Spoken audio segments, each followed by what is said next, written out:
નમસ્કાર મિત્રો, ફરી એકવાર હાર્દિક સ્વાગત છે મિત્રો તમારું અમારા આજના નવા વિડીયોમાં. તો મિત્રો, આજે શિવરાત્રિ પર શિવલિંગ ઉપરથી આ એક ગુપ્ત વસ્તુને તમારા ઘરે લાવો, તમારી બધી ઈચ્છાઓ પૂર્ણ થશે. તમે એટલા પૈસા કમાશો કે તમે ગણીને થાકી જશો. મિત્રો, ભગવાન શિવના આશીર્વાદથી તમે તમારા જીવનમાં ખૂબ પ્રગતિ કરશો. તો મિત્રો, મહાશિવરાત્રિનું હિન્દુ ધર્મમાં વિશેષ મહત્વ છે. મહાશિવરાત્રિનો તહેવાર ફાલ્ગુન મહિનાના કૃષ્ણ પક્ષની ચતુર્થી પર ઉજવવામાં આવે છે. તો મિત્રો, આ વર્ષે કેલેન્ડર મુજબ ફાલ્ગુન મહિનાના કૃષ્ણ પક્ષની ચતુર્દશી તિથિ 15 ફેબ્રુઆરીના રોજ સાંજે 5:05 શરૂ થશે. આ તારીખ બીજા દિવસે 16 ફેબ્રુઆરીના રોજ સાંજે 5:34 સમાપ્ત થશે. મિત્રો, મહાશિવરાત્રિના દિવસે ભગવાન શિવની પૂજા નિર્ધારિત સમય દરમિયાન કરવામાં આવે છે. તેથી મિત્રો, આ વર્ષે મહાશિવરાત્રિનો વ્રત રવિવાર 15 ફેબ્રુઆરી 2026ના રોજ રાખવામાં આવશે મિત્રો. તો મિત્રો, ચાલો હવે જાણીએ કે તમે કયા સમયે અને કેટલા સમય માટે પૂજા કરી શકો છો. પ્રથમ પૂજાનો સમય 15 ફેબ્રુઆરીના રોજ સાંજે 6:11 શરૂ થશે અને રાત્રે 9:23 સમાપ્ત થશે. બીજો પૂજાનો સમય 15 ફેબ્રુઆરીના રોજ રાત્રે 9:23 શરૂ થશે અને રાત્રે 12:36 સમાપ્ત થશે મિત્રો. ત્રીજો પૂજાનો સમય 12:36 શરૂ થશે અને સવારે 3:47 સમાપ્ત થશે. તો મિત્રો, મહાશિવરાત્રિનો અર્થ શું છે? તો સૌપ્રથમ મિત્રો, તમારે જાણવું જોઈએ કે મહાશિવરાત્રિ એટલે શિવની રાત્રિ, એટલે કે ભગવાન શિવની મહાન રાત્રિ. મિત્રો, આ કારણસર મહાશિવરાત્રિને અત્યંત શુભ માનવામાં આવે છે. મિત્રો, એવું કહેવાય છે કે જો કોઈ આ દિવસે ભગવાન શિવની થોડી પણ પૂજા કે ધ્યાન કરે છે તો તેની બધી ઈચ્છાઓ પૂર્ણ થાય છે. તે વ્યક્તિના જીવનની બધી મુશ્કેલીઓનો અંત આવે છે અને મિત્રો, તેના જીવનમાં ધનનો પ્રવાહ વહેવા લાગે છે. મિત્રો, હવે વિડીયોમાં આગળ વધતા પહેલા ભગવાન શિવના સાચા ભક્તો કૃપા કરીને અમારી ચેનલ પર નવા આવ્યા હોય તો મિત્રો ચેનલને સબસ્ક્રાઈબ કરજો અને મિત્રો આ વિડીયોને અત્યારે એક વારી લાઈક કરી દો અને મિત્રો કોમેન્ટ બોક્સમાં હર હર મહાદેવ લખો, જેથી મિત્રો તમે સીધા ભગવાન શિવના આશીર્વાદ મેળવી શકો. તો ચાલો મિત્રો, હવે વિડીયોમાં અમે તમને જણાવીશું કે મહાશિવરાત્રિ પર ભગવાન શિવને તેમના મંદિરમાં શું અર્પણ કરવું અને ત્યાંથી શું પાછું લાવવું, જેથી તમારા ઘરમાં ગરીબી, દુઃખ અને મુશ્કેલીઓ કાયમ માટે દૂર થઈ જાય. મિત્રો, બીજી બાજુ તમે તમારા ઘરમાં સુખ, સમૃદ્ધિ, ખ્યાતિ, સંપત્તિ અને ઐશ્વર્ય મળશે. તો મિત્રો, દરેક વ્યક્તિ ભગવાન શિવના આશીર્વાદ મેળવવા માટે મહાશિવરાત્રિની રાહ જોવે છે. એવું કહેવાય છે કે જો દેવતાઓના દેવ ભગવાન શિવ કાલે પણ કોઈને આશીર્વાદ આપે છે તો તે તેમને નુકસાન પહોંચાડી શકતા નથી. તેથી આજના આ વિડીયોમાં અમે તમને બતાવીશું કે તમે મહાશિવરાત્રિ પર ભગવાન શિવને કેવી રીતે પ્રસન્ન કરી શકો છો, જે ખૂબ જ પવિત્ર દિવસ છે. મિત્રો, તમે ભગવાન શિવના આશીર્વાદ કેવી રીતે મેળવી શકો છો અને મહાશિવરાત્રિ પર શિવલિંગની પૂજા કેવી રીતે કરવી જોઈએ તે પણ મિત્રો ખાસ ધાર્મિક વિધિઓનો ઉપયોગ કરીને તમારે શિવલિંગને શું અર્પણ કરવું જોઈએ અને તમારે ઘરે શું પાછું લાવવું જોઈએ, જેથી મિત્રો તમારું ભોજન અને સંપત્તિ ક્યારે ઓછી ન થાય. તો હવે મિત્રો જુઓ, તમારા જીવનમાં ગમે તેટલી મોટી સમસ્યા હોય, ગમે તેટલી મોટી મુશ્કેલી હોય, ધારો કે તમને આર્થિક સમસ્યા છે, ધારો કે તમે નોકરી માટે સખત પ્રયાસ કરી રહ્યા છો, તમારા દુશ્મનોએ તમને ઘેરી લીધા છે, તમે બાળક મેળવવામાં અસમર્થ છો, તો એક વાત ધ્યાનમાં રાખજો મિત્રો. મિત્રો, મહાશિવરાત્રિનો પવિત્ર દિવસ એવો છે જ્યારે જો કોઈ વ્યક્તિ થોડા સરળ પગલાં લેશે અને ભગવાન શિવની વ્યક્તિગત પૂજા કરે છે, તો તેની ઈચ્છા કે દુઃખ ગમે તેટલું મોટું હોય તે દ્રશ્ય થઈ જાય છે અને તેની ઈચ્છા પૂર્ણ થાય છે મિત્રો. તો મિત્રો, ધારો કે તમારા પર કોઈ પાપનો આરોપ મૂકવામાં આવ્યો છે. ઉદાહરણ તરીકે મિત્રો, જો તમે વાસ્તુ દોષ, શનિ દોષ, પ્રકૃતિ દોષ અથવા અન્ય કોઈ દોષથી પીડિત છો, તો મહાશિવરાત્રિ પર ફક્ત એક નાની પ્રાર્થના કરો અને તમારો દોષ દૂર થઈ જશે. મિત્રો, તમારા જીવનમાંથી બધી મુશ્કેલીઓ અદૃશ્ય થઈ જશે અને તમારા જીવનમાં વહેતું બંધ થઈ ગયેલું ધન ફરી વહેવા લાગશે. તો મિત્રો, વિશ્વાસ રાખો કે તમારા જીવનમાં ક્યારેય કોઈ સમસ્યા નહીં આવે. તો મિત્રો, વિડીયોને અંત સુધી ધ્યાનથી સાંભળો. વિશ્વાસ રાખો કે ભગવાન શિવના આશીર્વાદથી તમારી બધી ઈચ્છાઓ પૂર્ણ થશે અને તમારી બધી સમસ્યાઓ દૂર થશે. મિત્રો, એવું કહેવામાં આવ્યું છે કે જ્યારે પણ આપણે ભગવાન શિવની પૂજા કરીએ છીએ, ત્યારે આપણે ધીરજ, શ્રદ્ધા રાખવી જોઈએ અને ભક્તિભાવથી તેમની પૂજા કરવી જોઈએ.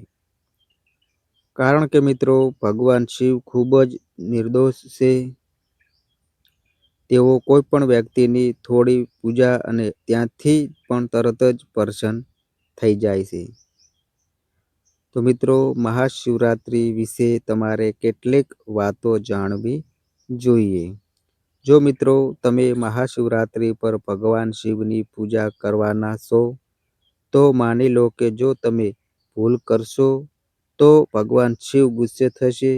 જો તમે પૂજા યોગ્ય રીતે કરી હશે તો ભગવાન શિવ પોતે તે દિવસે તમને આશીર્વાદ આપશે અને તે દિવસ પછી તમને તમારા જીવનમાં ક્યારેય કોઈ સમસ્યાઓનો સામનો કરવો પડશે નહીં મિત્રો. મિત્રો, અમે દરેક વાત સમજાવીશું. તો મિત્રો, આ વિડીયો અંત સુધી ધ્યાનથી સાંભળો. મિત્રો, પહેલા તમારે ભગવાન શિવના મંદિરમાં જવાની જરૂર પડશે. અમે જે ઉપાયો શેર કરીશું તે બધા મંદિરના ઉપાયો હશે. મિત્રો, ઘણા લોકો અમને પૂછે છે કે ગુરુજી, અમારા ઘરે શિવલિંગ છે, શું અમે ઘરે પૂજા ન કરી શકીએ? જવાબ ના છે મિત્રો. મિત્રો, તમારે મંદિરમાં જવું પડશે. કારણ કે મિત્રો, મંદિરના શિવલિંગ અને ઘરના શિવલિંગમાં ઘણો તફાવત છે. તો મિત્રો, તેની ઉર્જા તમારા ઘરના શિવલિંગ કરતાં લાખો ગણી વધારે છે. તેમાં કેટલીક સકારાત્મક ઉર્જા છે કે જો તમે થોડી પ્રાર્થના કરો છો તો તમને તરત જ ફળ મળે છે અને તમારા જીવનની બધી મુશ્કેલીઓ દૂર થઈ જાય છે. તેથી મિત્રો, તમારી મુશ્કેલીઓ દૂર કરવા અને તમારી ઈચ્છાઓ પૂર્ણ કરવા માટે આજે આપવામાં આવતા બધા ઉપાયો માટે તમારે મંદિરમાં જવું પડશે મિત્રો. તો મિત્રો, મહાશિવરાત્રિ રવિવાર 15 ફેબ્રુઆરી 2026ના રોજ આવે છે. આ એવો દિવસ છે, જો મિત્રો તમે આ દિવસે મંદિરમાં જાઓ અને ભગવાન શિવની પૂજા કરો તો તમે ખાતરી કરી શકો છો કે તમારા પર ક્યારેય મુશ્કેલી નહીં આવે. તમારા ઘરમાં આખા વર્ષ દરમિયાન અન્ન અને સંપત્તિનો ભરપૂર પુરવઠો રહેશે. મિત્રો, તમારે ક્યાંય શું ક્યાંક શું કરવાની જરૂર છે તે લખો, કારણ કે જો તમે એક પણ ભૂલ કરો છો તો તમારી પૂજા પૂર્ણ માનવામાં આવશે નહીં. તો મિત્રો 15 ફેબ્રુઆરીએ ભગવાન શિવના મંદિરમાં તમારે સૌથી પહેલાં પાણી લાવવું જોઈએ. ઘણા લોકો આપણને કહે છે કે ગુરુજી, શિવ મંદિરોમાં પણ પાણી ઉપલબ્ધ છે. તે શિવ મંદિરોમાં ઉપલબ્ધ છે તો મિત્રો, જો તમને કોઈ સમસ્યા હોય તો જ તમારે ત્યાંથી પાણી અર્પણ કરવું જોઈએ, નહીં તો તમારે ઘરેથી પાણી લાવવું જોઈએ. ઘરેથી પાણી શા માટે લાવવામાં આવે છે? તો મિત્રો, આ વાત પણ ધ્યાનથી સાંભળો. મિત્રો, તમારે ઘરેથી પાણી લાવવાની જરૂર છે. જેથી તમે ભગવાન શિવને અર્પણ કરવા માટે લાવો છો તે પાણી તમને ભગવાન સાથે જોડે. આ પાણી દ્વારા તમે ભગવાનને તમારી બધી સમસ્યાઓ જણાવો છો અને ભગવાન શિવને તે પાણી અર્પણ કરતાની સાથે જ તમારી સમસ્યાઓનું નિરાકરણ થઈ જશે. એટલા માટે મિત્રો, તમારે ઘરેથી પાણી લાવવું જોઈએ. મિત્રો, સૌથી મહત્વપૂર્ણ વસ્તુ એ છે કે તમે લાવેલા પાણીમાં 2 કે 4 ટીપા ગંગાજળ ઉમેરો, કારણ કે ગંગાજળ ઉમેર્યા વિના તમારી પૂજા પૂર્ણ થશે નહીં. મિત્રો, મહાશિવરાત્રિના દિવસે તમારે પાણી લાવવું જોઈએ. તેમાં ગંગાજળ ઉમેર્યા પછી તમારે 3 પાંદડાવાળી બીલીપત્ર લેવી જોઈએ. તો મિત્રો, બેલપત્ર ખૂબ જ શુભ છે. ધારો કે તમે એક તરફ 1000 છોકરીઓને ખવડાવી છે અને બીજી તરફ ભગવાન શિવને બેલપત્ર ચડાવ્યું છે, તો બંને સમાન માનવામાં આવે છે. તેથી મિત્રો, તમારે બેલપત્ર લેવું જોઈએ. ત્રીજું મિત્રો, તમારે સફેદ ફૂલ લેવું જોઈએ. મિત્રો, ભગવાન શિવને સફેદ ફૂલો અર્પણ કરવામાં આવે છે. તેથી જ તમારે મહાશિવરાત્રિ પર ભગવાન શિવ માટે સફેદ ફૂલો લાવવા જોઈએ, જેથી મિત્રો તમે તેમના આશીર્વાદ મેળવી શકો, જેનાથી મિત્રો તમારા જીવનની બધી મુશ્કેલીઓનો અંત આવશે.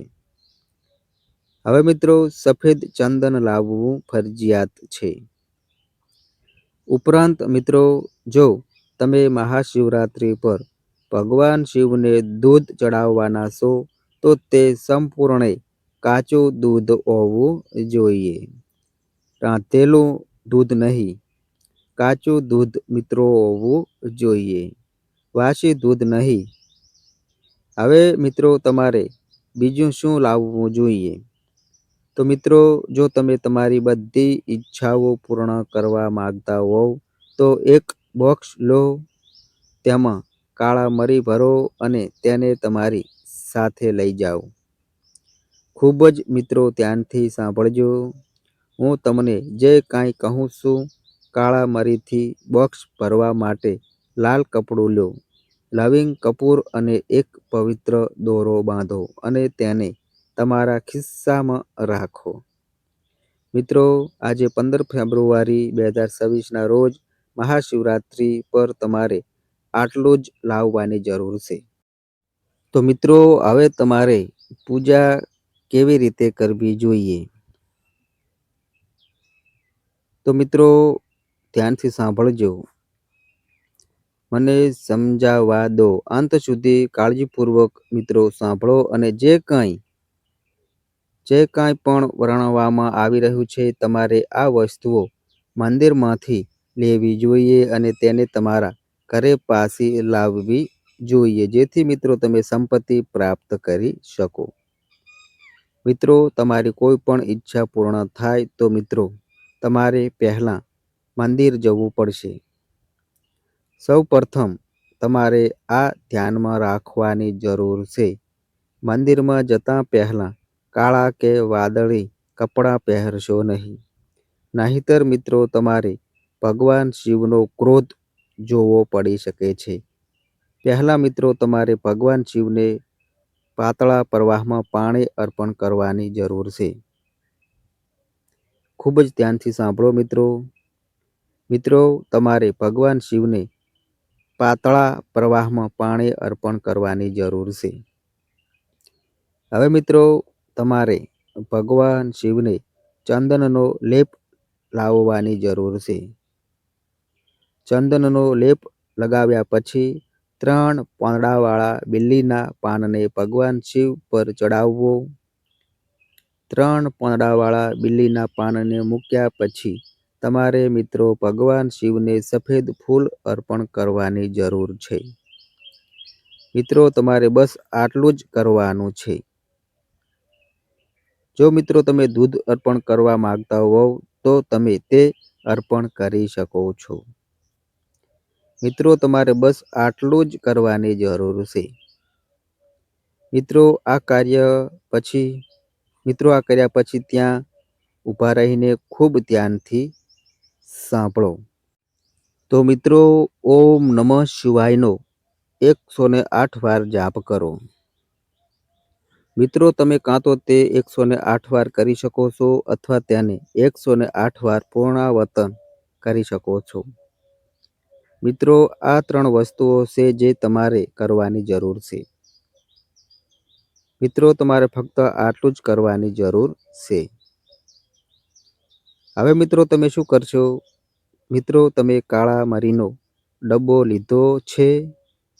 તમે કાળા મરીના ડબ્બાને શિવ મંદિરના શિવલિંગમાંથી પડતા પાણીથી સ્પર્શ કર્યો છે.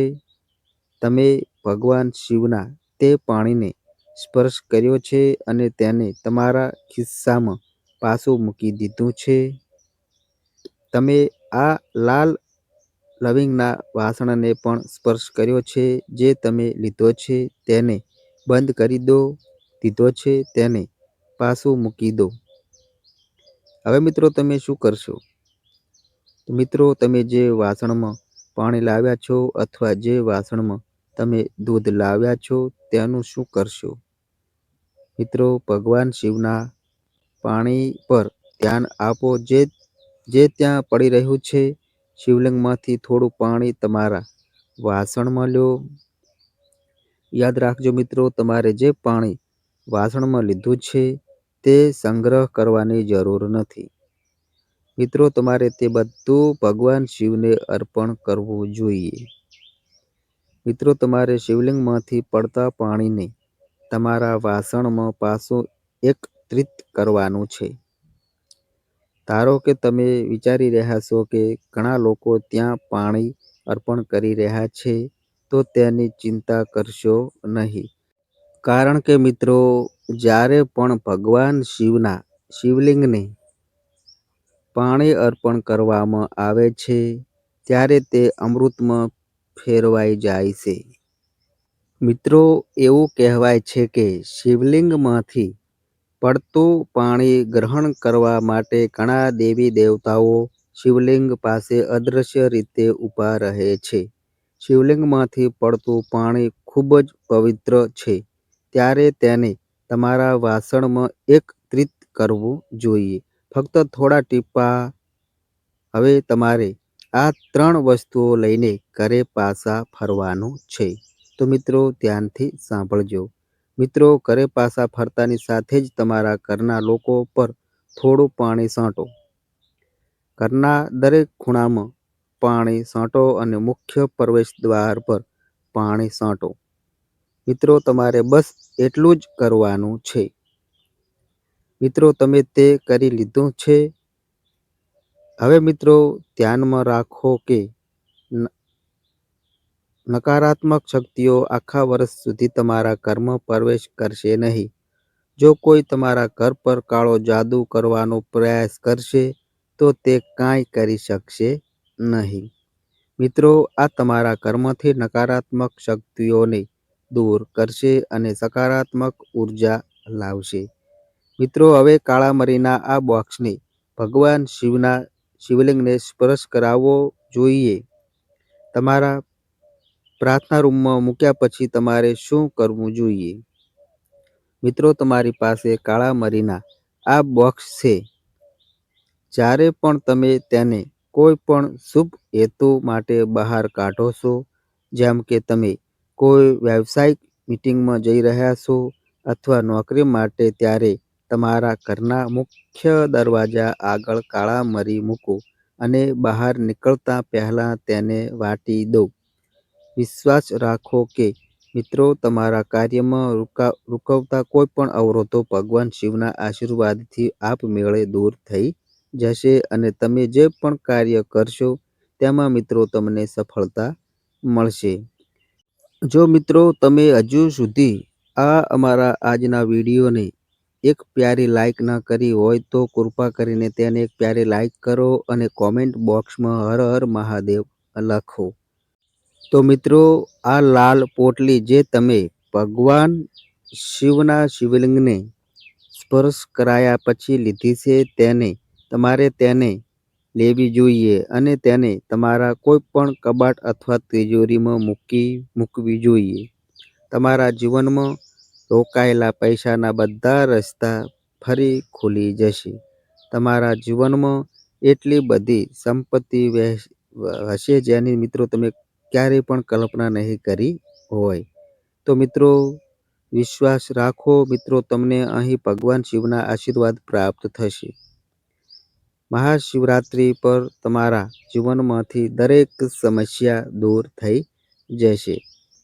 મિત્રો, આ બધા ઉપાયો ઘણીવાર વાસ્તુશાસ્ત્રના આધારે સૂચવવામાં આવ્યા છે. તો મિત્રો, આ બાબતોને અવગણશો નહીં. મહાશિવરાત્રિના દિવસે આ વાતોનું ખાસ ધ્યાન રાખો. તો મિત્રો, આ અમારી માહિતી ગમી હોય તો વિડીયોને લાઈક કરજો, તમારા મિત્રો સાથે શેર કરજો અને મિત્રો, આ અમારી ચેનલ પર નવા આવ્યા હોય તો મિત્રો ચેનલને પણ સબસ્ક્રાઈબ કરજો. તો બસ મિત્રો, આજે આટલું. ફરી મળીએ એક નવા વિડીયો સાથે. ત્યાં સુધી બધાય મિત્રોને હર હર મહાદેવ.